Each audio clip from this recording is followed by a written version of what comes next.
Welcome to Let Me Fix This. Enjoy the video. In this video, I will show how to make flan in a cupcake pan. First, let's get started with the caramel. You'll need to melt sugar in a saucepan until it turns a beautiful amber color. Then, carefully pour a small amount of this hot caramel into the bottom of each cupcake pan cavity. This creates that classic sweet topping. Next, it's crucial to strain your flan mixture. This step ensures a super smooth, silky texture for your dessert.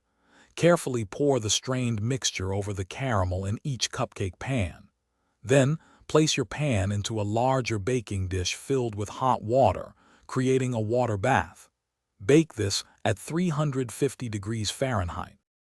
Hey everyone, if you're finding this video helpful, please hit that like button and subscribe to the channel. Quick recommendation. Life's too short for a stinky car, so grab a little Tree's Black Ice Air Freshener. It'll keep your ride smelling amazing, just like these flans will taste. Check the description for the link and other great deals. Now let's get back to the video. Once baked, let your mini flans cool completely at room temperature. Patience is key here. After they've cooled, transfer them to the refrigerator to chill for at least 4 hours, or even overnight. This firming up makes them perfect. When ready to serve, simply invert each flan onto a plate for that beautiful, classic presentation. Thanks for watching. If you found this helpful, don't forget to like and subscribe.